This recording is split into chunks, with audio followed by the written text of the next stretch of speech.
नमस्कार, EV drive the future में आप सभी का स्वागत है। 80% तक इथेनॉल से चलने वाली दुनिया की पहली कार भारत में बनकर तैयार है।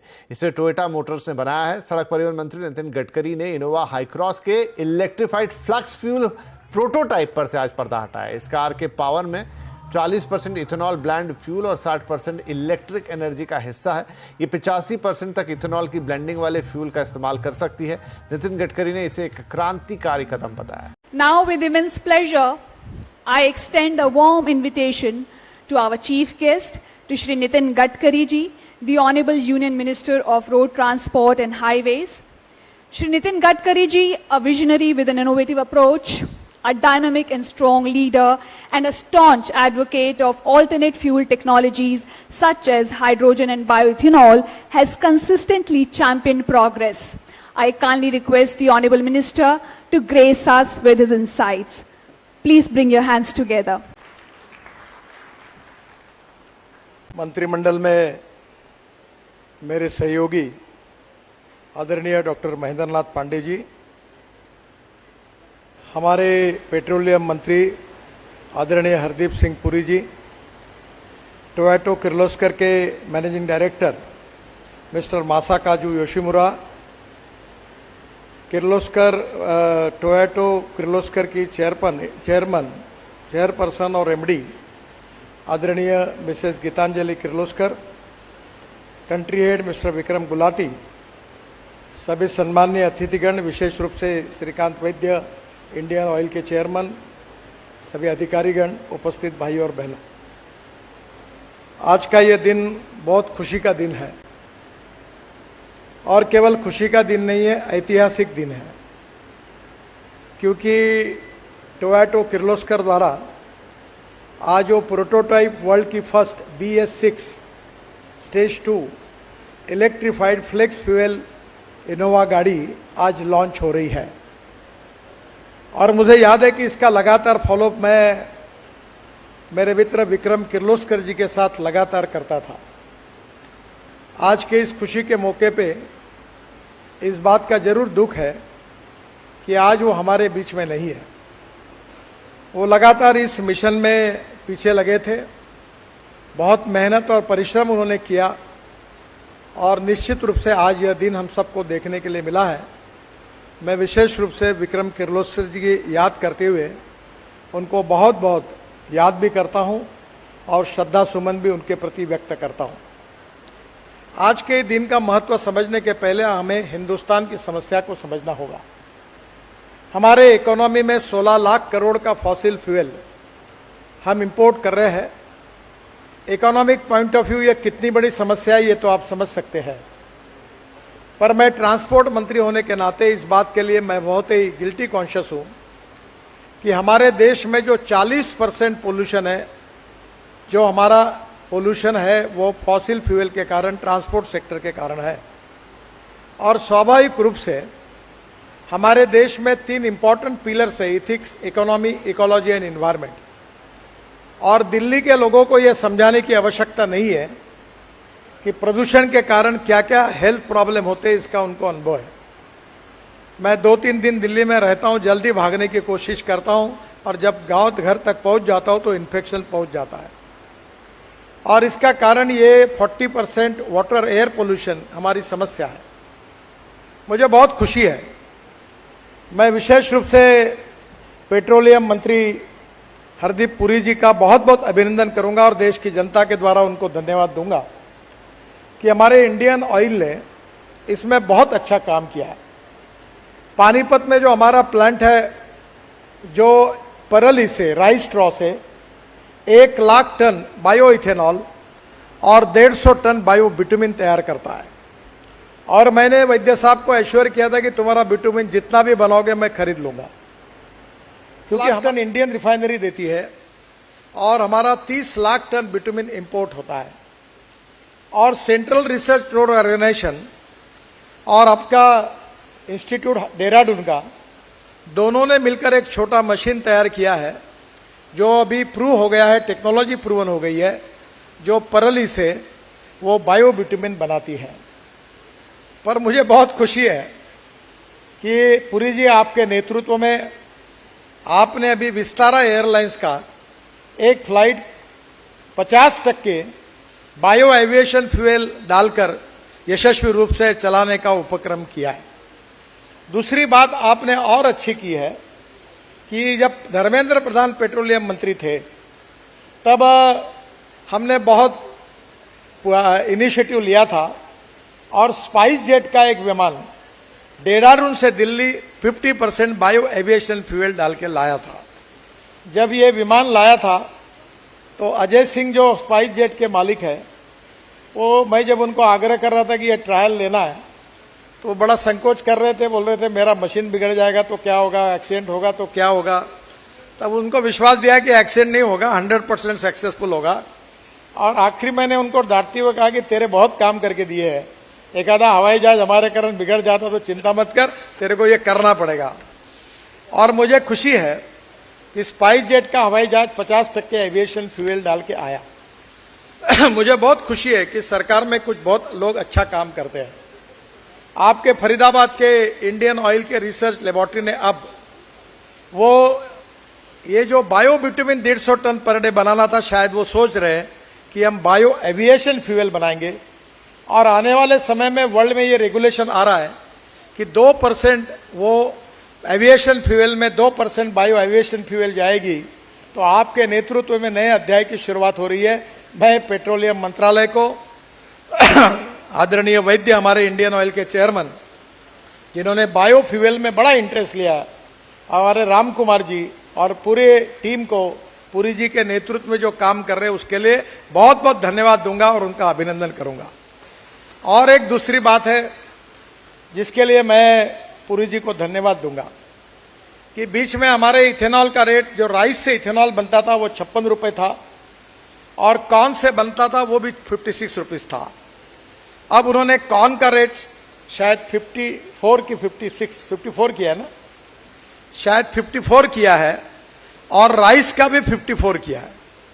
तो मुझे लगता है कि इसके कारण इंडस्ट्री को बहुत बड़ा प्रोत्साहन मिला है देश के किसानों की ओर से, क्योंकि ये इंडस्ट्री किसानों के लिए जीवदान देने वाली है। और मैं आपका अभिनंदन करता हूं, आपको बहुत बहुत धन्यवाद देता हूं।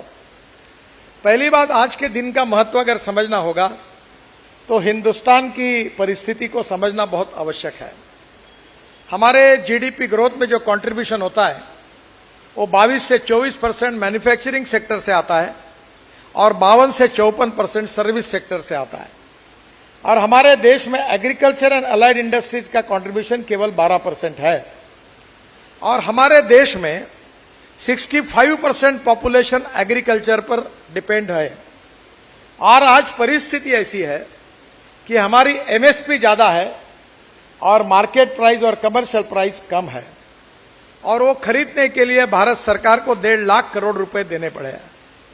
आज हमारे यहां ऐसी परिस्थिति है कि कॉटन के भाव आधे हो गए, सोयाबीन के भाव आधे हो गए। हम 1.5 लाख करोड़ का एडिबल ऑयल इंपोर्ट कर रहे हैं। और विशेष रूप से शुगर इस साल अच्छे है, पर आज तक हमारी बीमारी थी sugar surplus, corn surplus, rice surplus, wheat surplus, और एमएसपी से भी नीचे हमारे भाव चले गए थे। पर पुरी साहब, आपने और प्रधानमंत्री जी ने जो निर्णय किया उसके कारण पहली बार आज कॉर्न को इंडियन मार्केट में 1800 रुपए के ऊपर भाव मिल रहा है। इसके कारण आपने इथेनॉल की परमिशन दी, और इसलिए मुझे बहुत खुशी है कि इथेनॉल की इकोनॉमी जिस दिन 2 लाख करोड़ की बनेगी, उस दिन एग्रीकल्चर ग्रोथ रेट जो 12% है वो 20% तक पहुंचेगा। और हमारे प्रधानमंत्री जी ने 120 डिस्ट्रिक्ट जो हमारे एस्पिरेंट डिस्ट्रिक्ट निकाले हैं, 500 ब्लॉक्स निकाले हैं जो socially economical, socially, education, health सब में पिछड़े हुए हैं। उन क्षेत्र की इकोनॉमी बढ़ेगी, नए रोजगार निर्माण होंगे, तो गांव गरीब मजदूर किसान का कल्याण होगा और देश में आत्मनिर्भर भारत का सपना पूरा होगा। और इथेनॉल ये रूरल और एग्रीकल्चर इकोनॉमी से रिलेटेड है। आपने बहुत अच्छा काम किया कि इंडियन ऑयल ने आसाम में नुमालीगढ़ में एक रिफाइनरी डाली है जहां बांबू से बायो इथेनॉल बना रहे हैं। मुझे बहुत खुशी है कि उसकी कैपिटल कॉस्ट ज्यादा है, पर आपने, इंडियन ऑयल ने हिम्मत से यह प्रयोग किया। अभी में जो मौका मिला बांग्लादेश के प्रधानमंत्री जी को मिलने का, और ये नुमालीगढ़ से हमने पाइपलाइन डालकर बांग्लादेश में हम पेट्रोल और डीजल बेचते हैं। तो बात करते करते इथेनॉल की बात जब हुई तो मुझे श्रीलंका के मिनिस्टर्स और हमारे बांग्लादेश के प्रधानमंत्री जी ने मुझे कहा, क्या आपको हमारे देश के लिए इथेनॉल एक्सपोर्ट करना संभव नहीं है? तो मेरा आपसे सुझाव है कि नुमालीगढ़ की रिफाइनरी से बाम्बू से तैयार हुआ इथेनॉल पेट्रोल में डालकर आप अगर बांग्लादेश को एक्सपोर्ट करेंगे तो आपको मार्जिन भी ज्यादा मिलेगी, बांग्लादेश का पोल्यूशन भी कम होगा और इथेनॉल के लिए इंटरनेशनल मार्केट भी मिलेगा। अभी फिलहाल आपने 20% की बात की है, वो 11.75% पे आया है। वैसे मैंने पहले दिन से कहा था कि इथेनॉल बनाने में रिस्ट्रिक्शन मत करो, पर वो सबने मिलकर काम करते करते बहुत दिक्कतें आती है। उसका परिणाम है कि जो आए उसको इथेनॉल बना दो। आज हमारे देश में राइस से इथेनॉल बनता है, कॉर्न से बनता है, फूड ग्रेन से बनता है।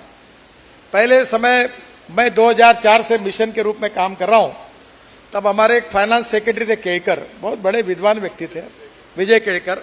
वो बोलते थे फूड वर्सेस फ्यूल, और मैं उनको बोलता था केड़कर साहब पूरा बैंड बच गया, हमारे यहाँ 10,000 किसानों ने आत्महत्या की, फर्टिलाइजर इंसेक्टिसाइड के भाव बढ़ गए और हमारे भाव नहीं बढ़ रहे, आप सुनो, ये मत कहो। पर बाद में प्रधानमंत्री मोदी जी के नेतृत्व में ये व्यू पॉइंट मान्य हुआ कि हम फूड ग्रेन से भी इथेनॉल बनाने के लिए अनुमति देंगे।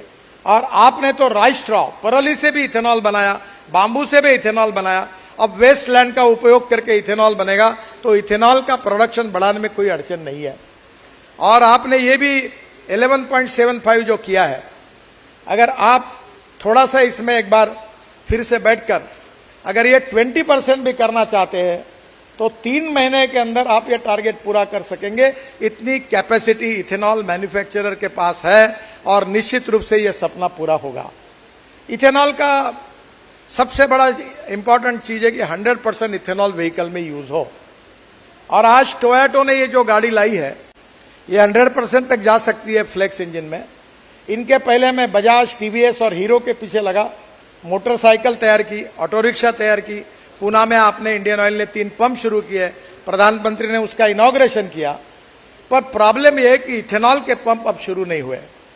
अभी आज के इस गाड़ी के बाद हमारे वैद्य साहब को और पेट्रोलियम मंत्री जी को अनुरोध करूंगा कि इंडियन ऑयल, भारत पेट्रोलियम, सबको अब इथेनॉल के पंप शुरू करने के लिए आप जरूर आदेश दीजिए। और फिर से बाद ये गाड़ी वाले बोलते हैं कि पंप नहीं है तो गाड़ियां कैसे बेचेंगे। बजाज पूछता है मुझे कि मैं पूना में अगर 2 व्हीलर बेचूंगा तो मुझे पंप बताओ कहां भरूंगा। तो पहले अंडा की पहले आमलेट, इसमें बहुत चर्चा हो रही है।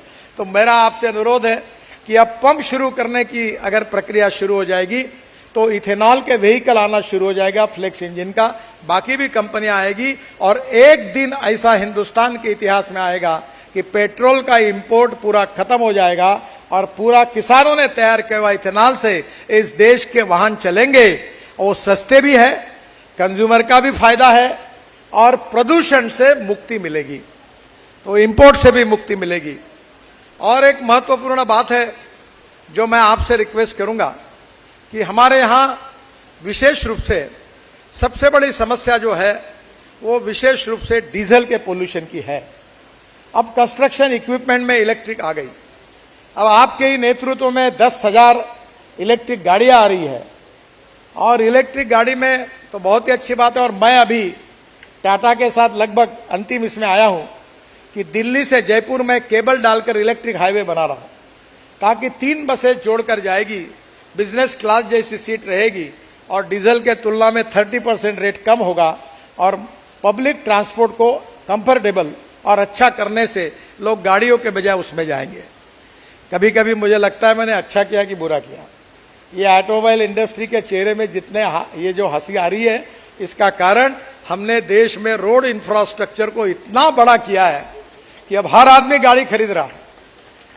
और मैं जब इस मिनिस्ट्री में आया था तो हमारी इंडस्ट्री का साइज 4.5 लाख करोड़ था, अभी इंडस्ट्री का साइज 12.5 लाख करोड़ हुआ है। मैं जब मंत्री बना था, हम सब, हमारी सरकार आई, मोदी जी प्रधानमंत्री बने तो हम 7वें नंबर पे थे। अब हम तीसरे नंबर पर आए हैं और पहले नंबर पर चाइना है, दूसरे नंबर पर यूएसए है, तीसरे नंबर पर इंडिया है और चौथे नंबर पर जापान चला गया। हमने जापान को पीछे डाला है। पर मैं मानता हूं कि अभी जल्दी हम लोग पहले नंबर पर आएंगे और वर्ल्ड का पहला मैन्युफैक्चरिंग हब बनेंगे। Electric, ethanol, methanol, biodiesel, bio LNG, bio CNG, इसके साथ अल्टरनेटिव फ्यूल को जो इंकरेजमेंट मोदी जी के नेतृत्व में मिली है, import substitute, cost effective, pollution free और इंडिजिनस। और पुरी जी, एक बात के लिए आपको रिक्वेस्ट करूंगा कि शायद ARAI ने आपको एक रिपोर्ट दिया है, डीजल में 15% इथेनॉल डाल सकते हैं। अगर इथेनॉल की डिमांड बढ़ गई तो दूसरा काम आपको, मुझे, महेंद्र पांडे और पीयूष गोयल को करना है कि वो पुरानी पॉलिसी को बदलकर आप ऐसी पॉलिसी लाओ कि जिसमें डालना है डालो। मैं आपको बताता हूं, और एक नया काम हम कर रहे हैं, 4000 करोड़ लीटर जनरेटर सेट में जाता है। और ये मैंने आज महेंद्र पांडे जी को कहा कि किर्लोस्कर जो है पूना के, इनके, उन्होंने मेरे कहने पर जनरेटर सेट बनाया, पंप सेट बनाया। अब वो कोई बड़ा रॉकेट साइंस नहीं है, वो एक किट लगाकर जनरेटर सेट भी इथेनॉल पर चलता है और देश का पहला इथेनॉल का जनरेटर सेट मेरे बिल्डिंग में मैंने लगाया है और वो चल रहा है। तो मुझे इस बात की खुशी है, उससे 4000 करोड़ लीटर इथेनॉल की डिमांड बढ़ेगी, फ्लेक्स इंजन से बढ़ेगी, 20% पेट्रोल में डालकर बढ़ेगी। और इतना ही नहीं तो आगे डीजल में अगर आएगी तो हिंदुस्तान की एग्रीकल्चर इकोनॉमी बदल जाएगी। हमारा किसान अन्नदाता नहीं, ऊर्जादाता बनेगा, विटामिन दाता बनेगा। और अब आपके, पुरी साहब, आपके सहयोग से हमारा किसान बायो एविएशन फ्यूल का दाता बनेगा। क्योंकि मैं किसान हूं, मैं बहुत थक गया हूं। मैंने बहुत कपास लगाई, चावल लगाया, संतरे लगाए, कर्जे का बोझा कम नहीं होता। हमारा दुख और दर्द अलग है। मैं जिस क्षेत्र से आया हूं, 10,000 किसानों ने आत्महत्या की है। और अब सब लोग इथेनॉल के कारण, ये जो महेंद्र पांडे बैठे, आपके उत्तर प्रदेश में योगी जी से मेरी बात हुई, अगर ये इथेनॉल है, चीनी कम आई इसलिए आज भाव मिल रहे, नहीं तो आपके आंखों में आंसू होते। चीनी के पैसे 2-2 साल तक चीनी मिलें दे नहीं पा रही थी।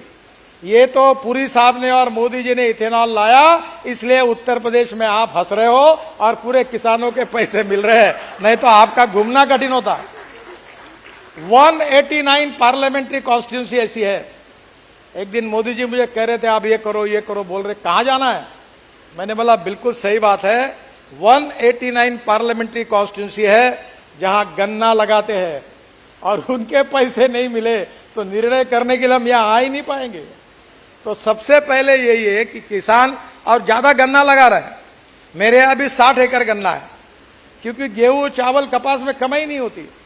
गन्ने में अभी 85 टन हमारे कोल्हापुर, बेलगांव, अभी मैं कर्नाटक में चुनाव में गया था, ये इनके फैक्ट्री में गया था, ये बैठे, मैं पूरा ऊपर से देख रहा था हेलीकॉप्टर से, पूरे बेलगांव जिले में गन्ना ही गन्ना है।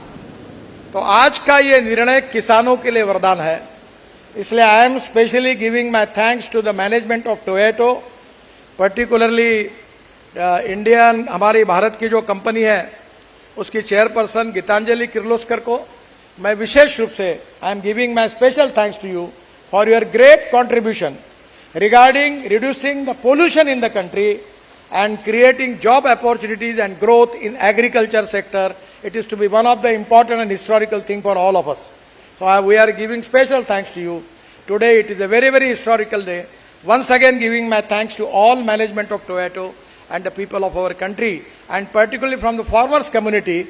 I am giving my special thanks to all stakeholders, those who are related with this mission, and I am requesting you as early as possible, make more models on flex engine, and I am waiting for that.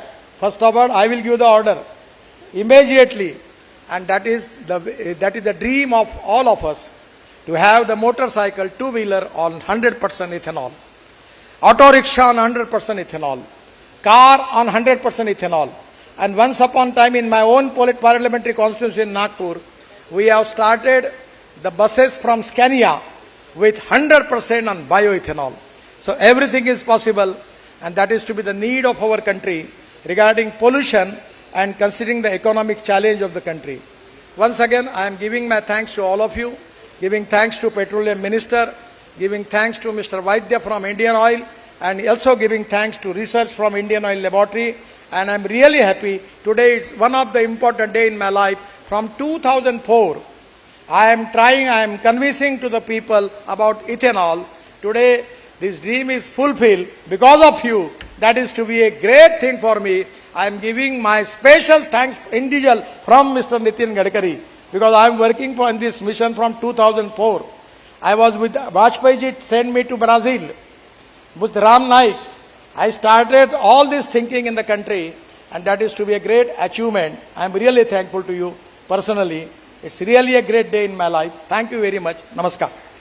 Thank you so much, sir.